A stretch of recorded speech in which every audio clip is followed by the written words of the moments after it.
بسم الله الرحمن الرحيم. In the name of Allah, the most gracious, the most merciful.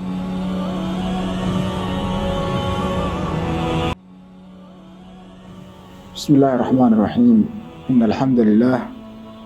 نحمده ونستعينه ونستغفره ونعوذ بالله من شرور أنفسنا وسيئات أعمالنا، من يهده الله فلا مضل له ومن يضلل فلا هادي له، وأشهد أن لا إله إلا الله وحده لا شريك له، وأشهد أن محمدا عبده ورسوله. يا أيها الناس اتقوا ربكم الذي خلقكم من نفس واحدة وخلق منها زوجها وبث منهما رجالا كثيرا ونساء، واتقوا الله الذي تساءلون به والأرحام إن الله كان عليكم رقيبا. يا أيها الذين آمنوا اتقوا الله وقولوا قولا سديدا يصلح لكم أعمالكم ويغفر لكم ذنوبكم، ومن يطع الله ورسوله فقد فاز فوزا عظيما. يا أيها الذين آمنوا اتقوا الله حق تقاته ولا تموتن إلا وأنتم مسلمون. أما بعد، فإن خير الحديث كتاب الله، وخير الهدي هدي محمد صلى الله تعالى عليه وسلم، وشر الأمور محدثاتها،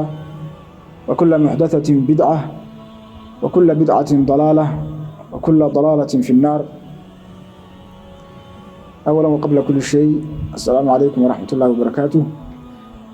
إن شاء الله waxaan in yar ka taaban doonaa hadduu rabbi qadar subxaana wa tacaala fadliga salaadu leedahay. Walaalayaal, sidaan wada ognahay, salaadu waa rukniga labaad ee diinta islaamka. xadiiska uu soo saaray Bukhaari raximahullah, ama xadiis aan dhihi karno muttafaqu calayhi, oo sheekheynku isku waafaqeen, rasuulku sala allahu calayhi wasalam markuu ka warramayey wuxuu yidhi: buniya alislaamu calaa khamsin: shahaadati an laa ilaaha ila allah wa anna muxamadan rasuulullah, wa iqaami asalaah, wa itaa'i zakaa, wa sawmi ramadaan, wa xaji ilbeyt. shantii rukni ee tiir ee islaamka ayaa lagu sheegay xadiiskan. kow, shahaadati an laa ilaaha ila allah, qofku inuu qiro alla xaq lagu caabudo inuuna jirin alla mooye. labo, wa anna muxamadan rasuulullah, muxamedna uu yahay rasuulka ilaahay. labo, wa iqaami salaah, salaada oo la hagaajiyo oo la oogo, waa rukniga labaad wey. ka saddexaad, wa itaa'i zakaa buu yidhi sallallahu alayhi wasallam, zakadoo la bixiyo. wa sawmi ramadaan, ramadaanka loo soomo. xaju ilbeyt, iyo beytka oo la xajiyo qofkii awood u leh. saa darteed darajada ay islaamka dhexdiisa ku leedahay salaadu ayaan fahmaynaa. mar haddii la yidhi salaadii waa ruknigii labaad ee islaamka, halkaas baad ka dheehan kartaa fadligay leedahay. saad la socoto, arkaanta dhammaantood ama waxyaalaha kale diinta islaamka, ilaahay subxaanahu wa tacaala wuxuu ka soo waajib yeelay. nebiga sal alla alay wasalam waxaa loogu soo dhiibay malakul jibriil calayhi salaam. laakiin salaada si toosa buu rasuulku sala allahu alay wasalam ilahi uga qaatay markii rasuulka la dheelmiyey: subxaana aladii asraa bicabdihi leylan min almasjid alxaraam ila almasjid alaqsa aladii baaraknaa xawlah linuriyahu min aayaatina. ilaahay kaga warramay dheelmintii rasuulka la dheelmiyey markii laga qaaday dhulka kor la geeyey. halkaas baa salaada lagu soo waajib yeelay, 5 salaadood. markii u horreysay nebigu sal allahu alay wasalam markii uu inta samada fuulay uu ilaahay la hadlay, ilaahay 50 buu ku soo waajib yeelay salaadood. markaasuu nebigu sal allahu alay wasalam wuxuu soo maray nabiyullaahi muusa calayhi salaam. nebi muuse yidhi: war ummadaadu ma awoodee, ilaahay ku noqoo soo weydiiso inuu kaa fudaydiyo. dabeeto nebigu wuxuu ku noqday ilaahay 5 buu ka riday, ilaa ugu dambayntii kolba suu nebi muuse ugu soo noqonay, nebi muusena u lahaa ilaahay takhfiif iyo fudaydin soo weydiiso. markii u dambaysay 5 laga dhigay. hadda maxaad garanaysaa salaada noocaas ee 50 ka ahayd, ee haddana markii dambe 5 ku soo gabagabaysatay, ayaa dad badanoo muslimiinta ka mida maanta dayacayaan. 50 bay ahayd, laakiin dee 50kii 5 baa markii dambe lagu soo gabagabeeyey. 5taasi waxay la ajir tahay, waxa weeye 50kii way la ajir tahay. allahu akbar. waa ummaddan fadliga la siiyey iyo dheeraadka la siiyey. saa darteed walaalayaal, waxaan u baahannahay salaada noocaas inaynu ilaalino oon xifdino ilaahay wuxuu leeyahay xaafidu cala salawaati wasalaati alwusta waqumu lillahi qaanitiin salaadaha xifdiya gaar ahaan salaada dhexe u istaaga ilaahay subxaanahu watacaala dartii idinkoo aamusan salaada hadal iyo sheeko iyo waxaas lama ogola salaada waxyaalaha ku tusaya fadligeeda rasuulku calayhi salaatu wasalaam markuu ka warramayay wuxuu ku tilmaamay nuur inay tahay asalaatu nuur buuri salaadu waa nuur wasadaqatu burhaan wasabru diyaa marka saa darteed salaadii nuur haddii lagu tilmaamay qofka tukanayana muxuu noqonayaa marka saaxibu nuur buu noqonayaa qof nuur leh ilaahay markuu ka warramayay dadkii wanaagsanaa asxaabadii nebiga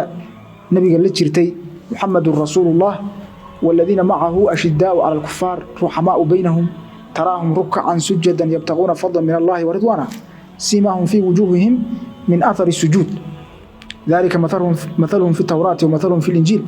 كزرع أخرج شطأه فآزره فاستغلظ فاستوى على سوقه يعجب الزراع ليغيظ بهم الكفار إلى أي مركة الماء وكبحي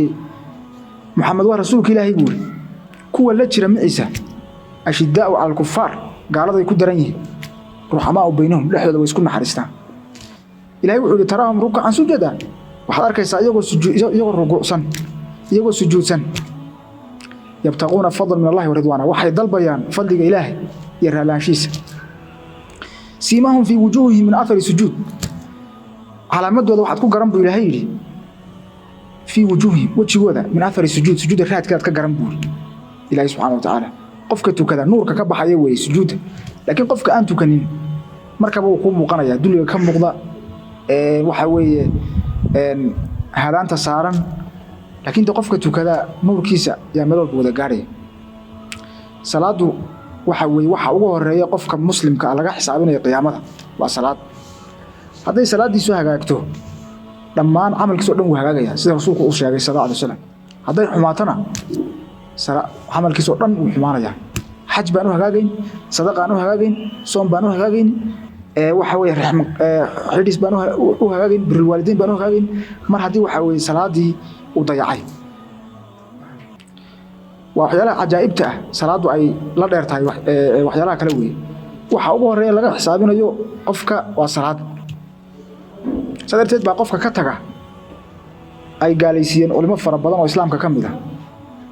oo low masale la isku haya tahay laakiin haddana rasuulka calayhi salaatu wasalaam xadiis uu soo saaray imaam muslim wuxuu leeyahay alcahdu alladii baynana wa baynahum as-salaah faman tarakaha faqad kafar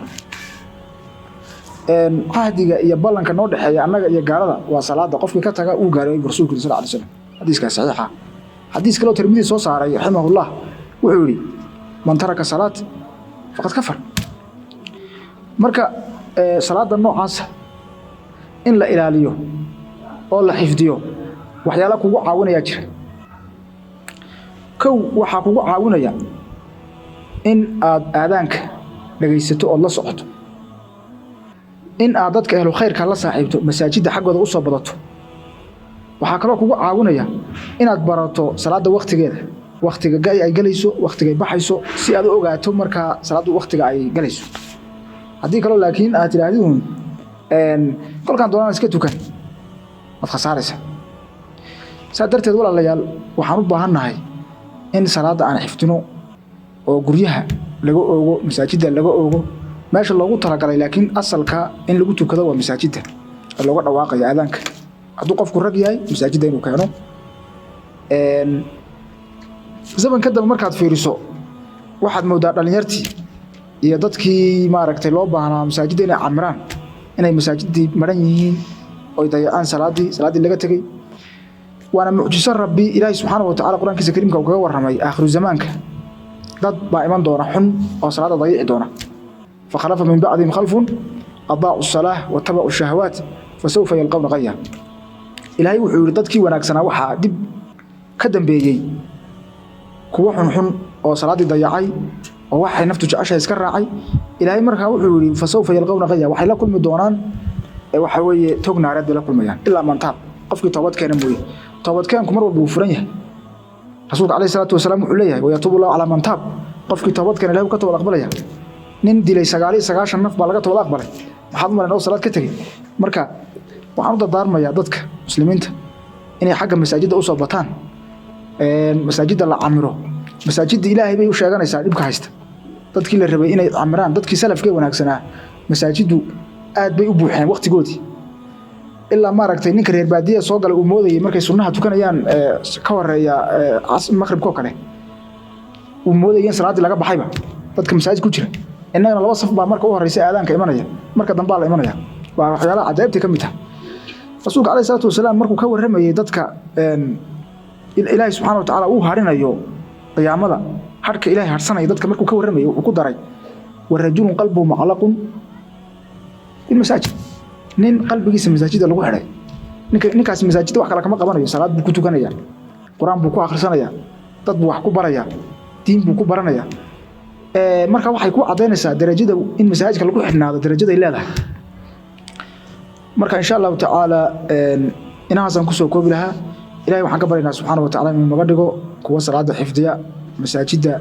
u soo bata xagooda dadkana khayrka la jeclaado khayrka ugu yeera sallallahu ala sayyidina Muhammad wa ala alihi wa sahbihi ajma'in